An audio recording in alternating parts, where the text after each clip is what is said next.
Oh, hello. Hi.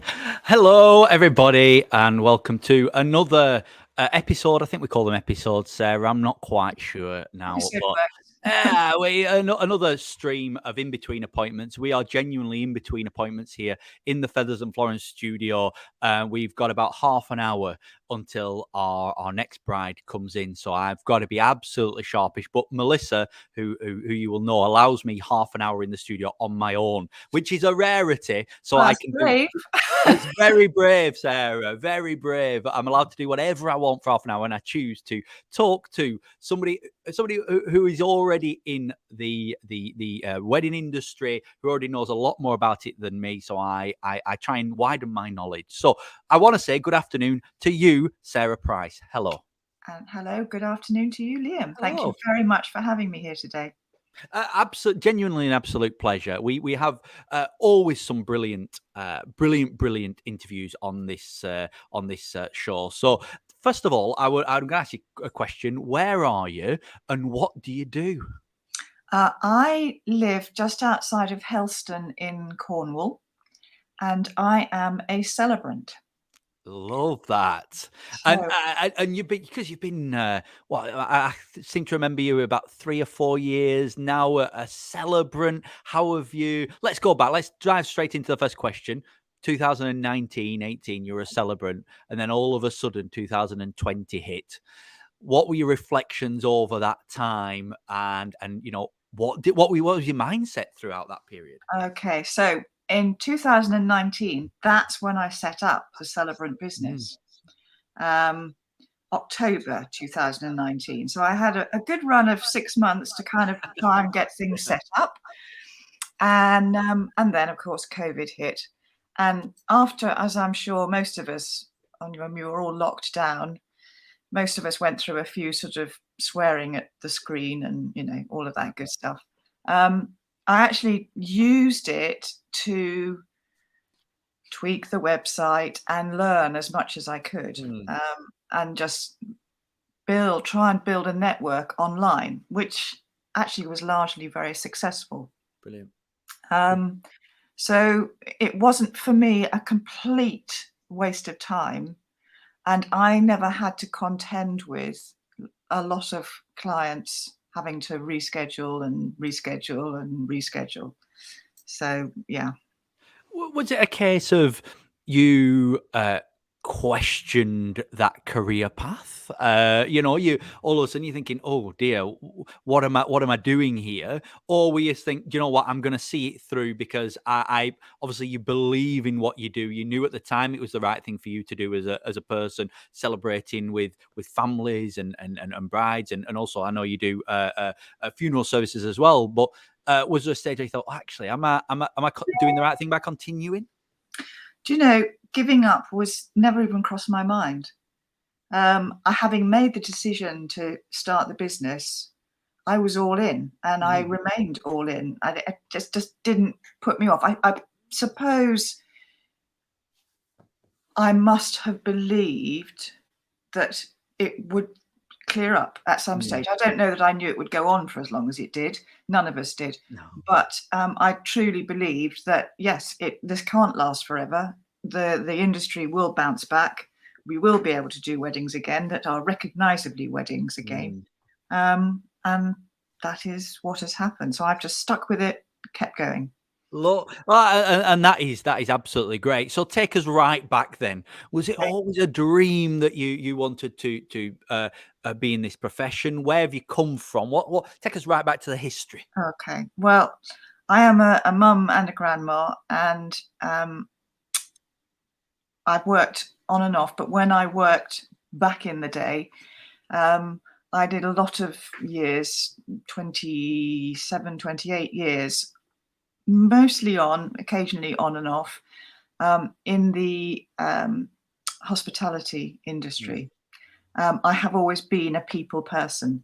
So um, just talking to people, learning their stories, and just building relationships mm, and things is what I've always done. So I've worked in restaurants. I've run my own restaurant. I was the licensee of a pub for 2 years.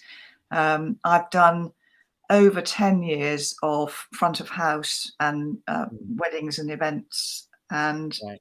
so I came at it from that experience, plus 2 years of working with Cornwall Registration Service. Ah. So I kind of I've seen it from both sides, and I absolutely loved conducting somebody's wedding ceremony. I mean, what's not to like, really? And you go and be part of somebody's special day. Of course.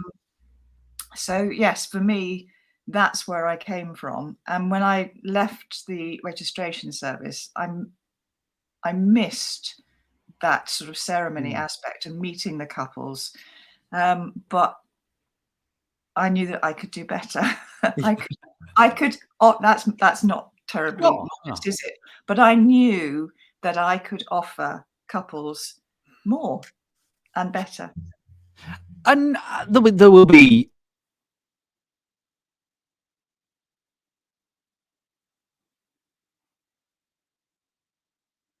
a clip up. Oh, I don't know why my screen went off then, but I'll Yeah, clip this up.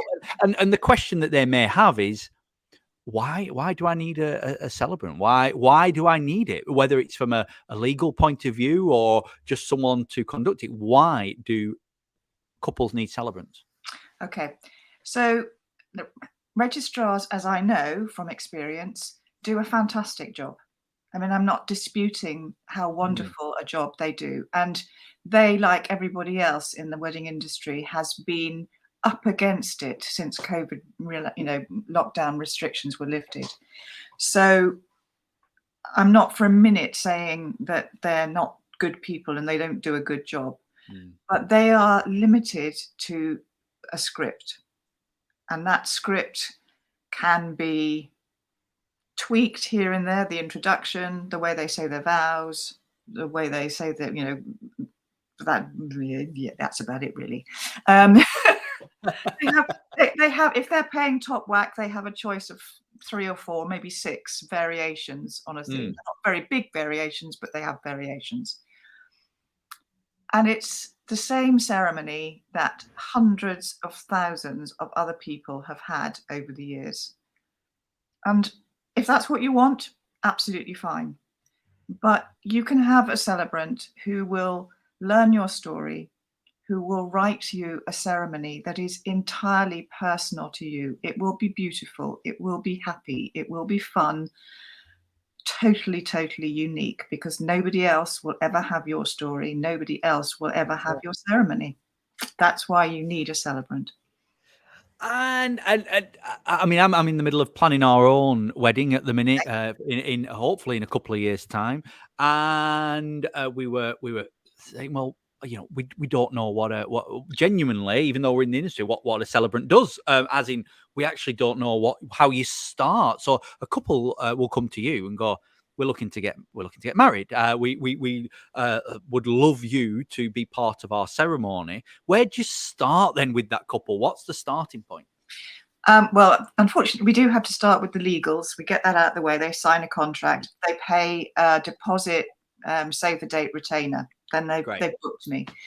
The very first thing I do after that is to send them the first of several questionnaires. Excuse me.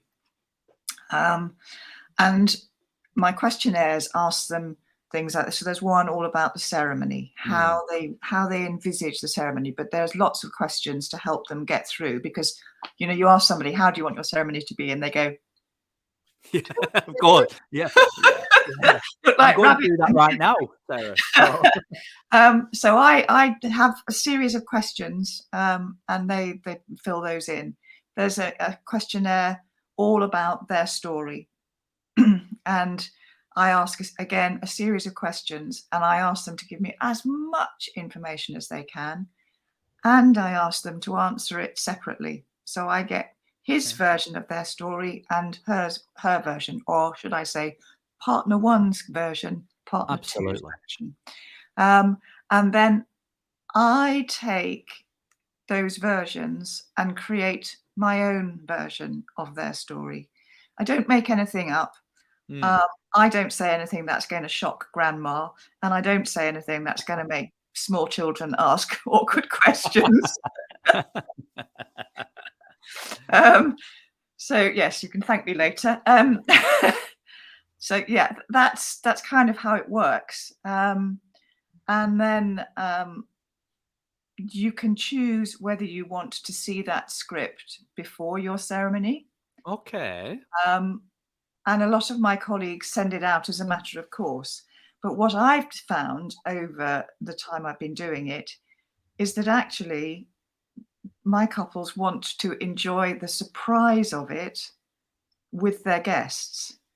And then it's sort of even more special because although they know the information they gave me in the story bit, for example, they don't know what the other one has said.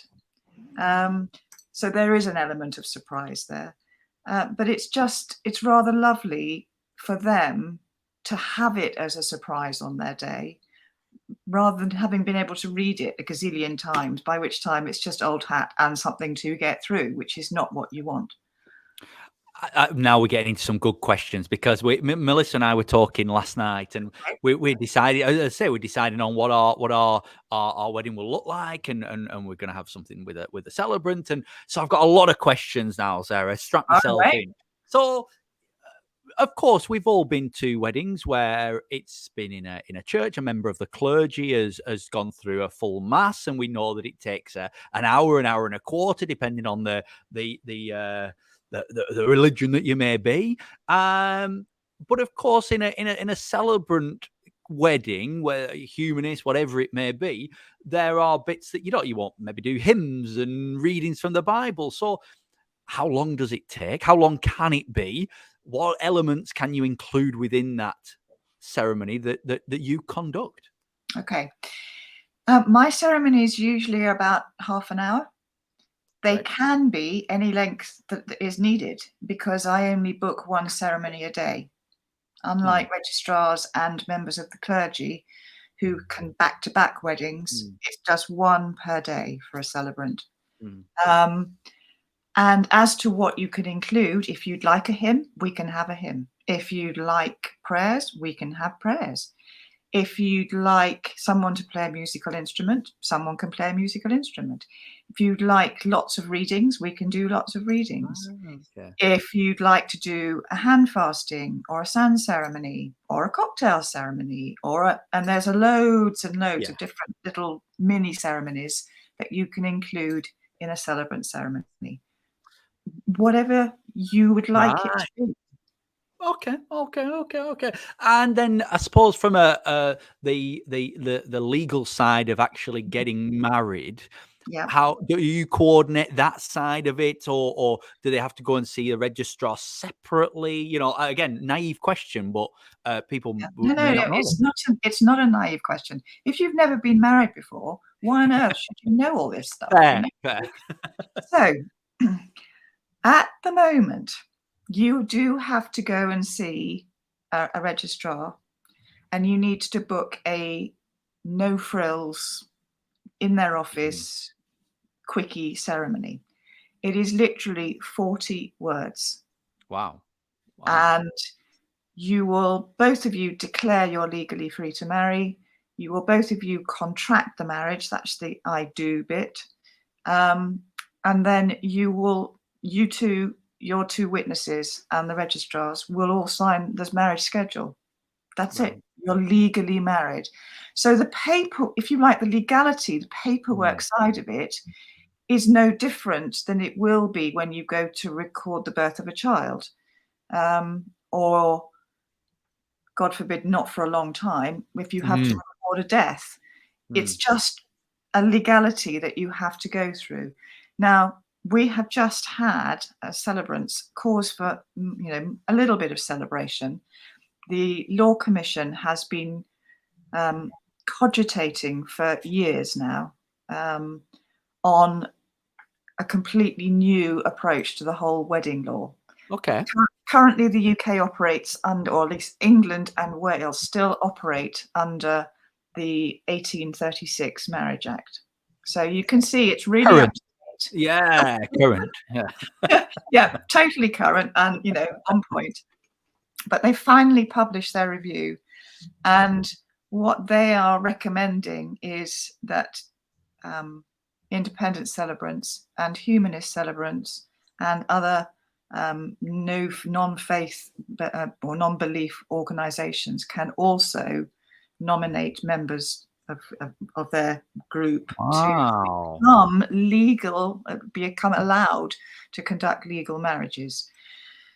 That's the first step.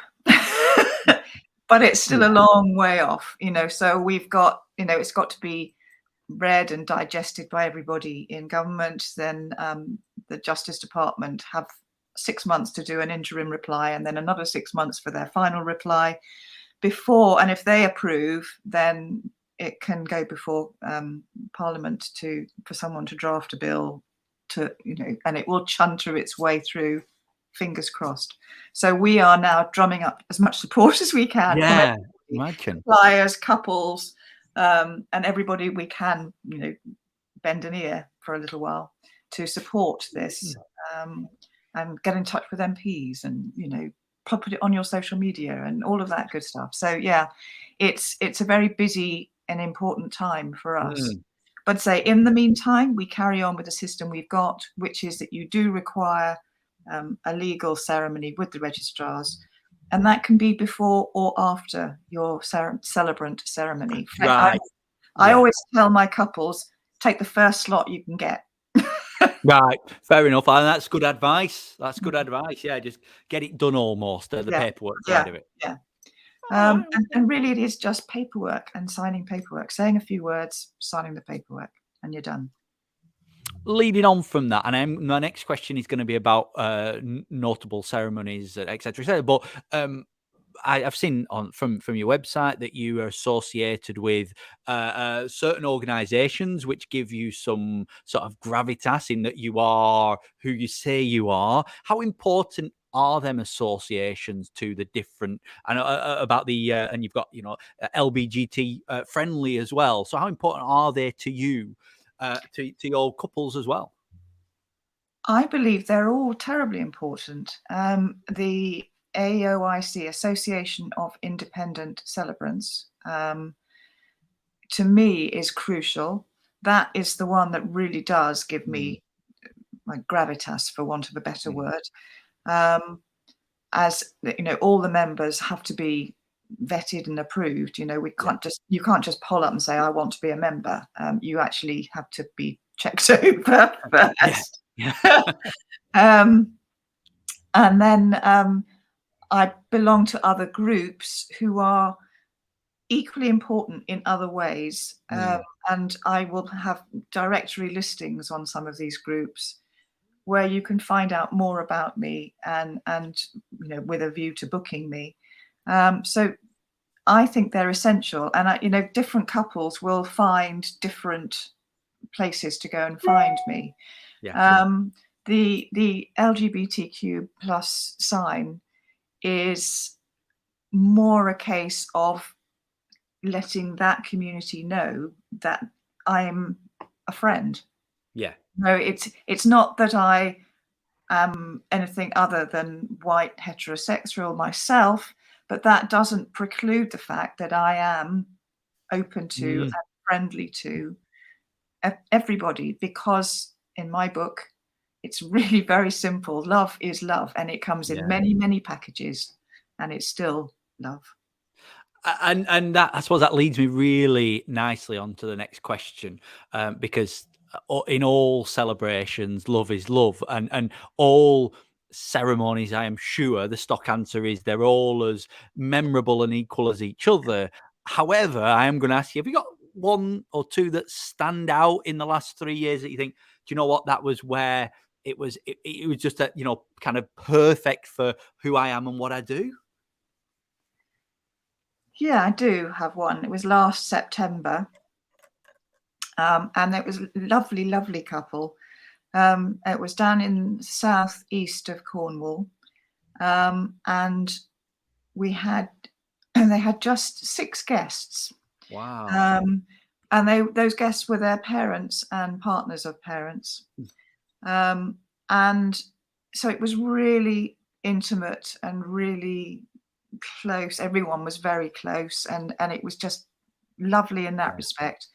And we had the ceremony itself in a lovely little old wooden barn with the guests sitting on hay bales. The ring bearer was Alan, the three-legged poodle, who was an absolute star. And then at the end of the ceremony indoors, we went out into the garden, took our shoes off so we could be bare feet on the ground, and they had a hand fasting ceremony under a great big tree. And each of the pairs of parents came and laid ribbons over their hands, and the couple had created a ribbon as well. And they told them that as their guests laid the ribbons over, they told them why they'd chosen that, and their wishes for the couple for the future. And then I said a few words, tied the knot, and then they did the works, and then they slid their hands out and pulled the ends to tie the knot, which forms an infinity symbol. So it's an infinity knot. I'm sure it has a technical sailor type knot name. I'm sure. Yeah. The celebrant, it's an infinity knot. It's an incredible thing, the hand fasting. Sorry, carry on. No, I'm just saying that ceremony in particular was magical. It was a beautiful day. It was in a beautiful setting, and they were just such a lovely couple. I mean, all my couples are lovely, but that one really, really stands out in my mind. I mean, first of all, you are extremely lucky, as I am, to live in a beautiful part of the world, a beautiful part of the UK, and there must be so much choice and diversity to get married in that location. I suppose my question is, you will, I suppose, go anywhere for a ceremony in the UK. Of course, price dependent. We'll put that to one side. But you're not limiting yourself to just the Cornwall and the Devon area, I'm assuming. I'm not. I mean, that's where I do most of my work: Cornwall, Devon, and up into Somerset. Although I've done one in Avebury in Wiltshire just recently. But so yes, I will travel, and depending on where I'm traveling to, it could be a case of they just pay travel, and that's fine, or they pay travel and accommodation, or sometimes, as with the one in Avebury, I actually drove up in my van Gloria and stayed in Gloria.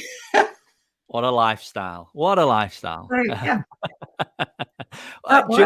Oh gosh, I've got 25 minutes goes past very, very quickly, Sarah, when I've got genuinely lots and lots of questions, but we do keep it to half an hour, quite frankly, because I'm going to be thrown out soon.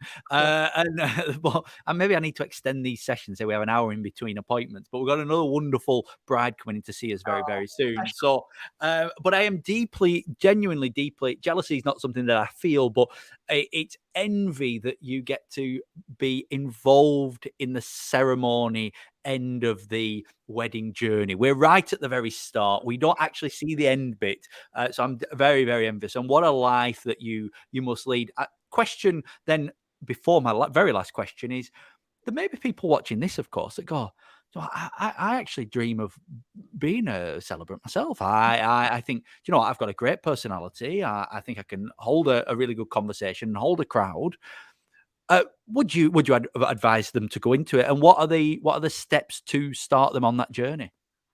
Well, the first thing you'd need to do is explore training possibilities. There are several training organisations in England.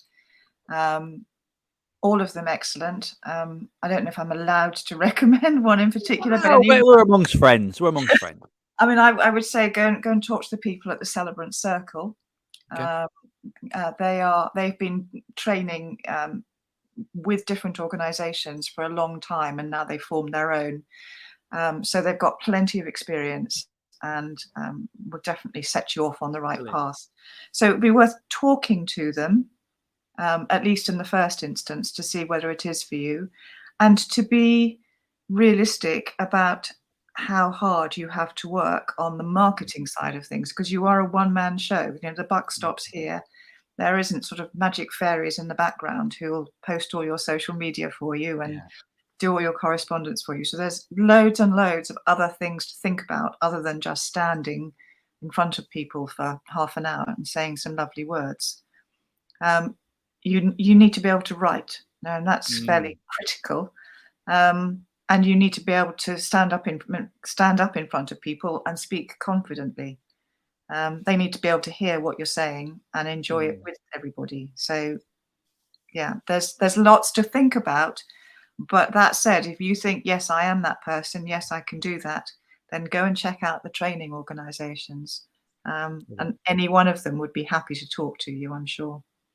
Great advice. Last question before I let you go. Where can people go to find out more about you and what you do? So I am Sara Price Celebrant just about everywhere. So kept it really simple. So my website is sarapricecelebrant.co.uk. My Instagram handle is @SaraPriceCelebrant. My Facebook handle is Sara Price Celebrant. So it's really, really very simple. And I'm Sara Price on LinkedIn as well. And I think I might even be on Pinterest, although I haven't checked that out recently. But you might have loads of messages, Sarah. You might have loads. I might have. But the Sarah is without an H. So please, please, please make sure you type it correctly if you're going to come looking for me. Of course. Genuinely, thank you so much. I've got loads of questions, and maybe in a few months we'll get you on again and ask you some more, because I'll need some more advice on getting married, of course. So there we go. But thank you so much for joining us for this half an hour, Sarah. We will get it chopped up. If you've just missed this, I think you can rewind it. We'll get it chopped up. We'll play it out all next week on different platforms. Thank you, Sarah. Have a wonderful day. Enjoy the beautiful countryside that is Cornwall. And and we will hopefully see you soon. Thank you very much, Liam. I've really enjoyed it. Thank you so much. See you, everybody. See you next time, 2:00 next Friday, where we have Amy Brown, who is a makeup artist extraordinaire from the Lake District, another beautiful part of the world where we are. So see you all soon. Bye. Bye.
Today, you are holding the hands of your best friend, young and strong and full of love for you, as you promise to love each other forever.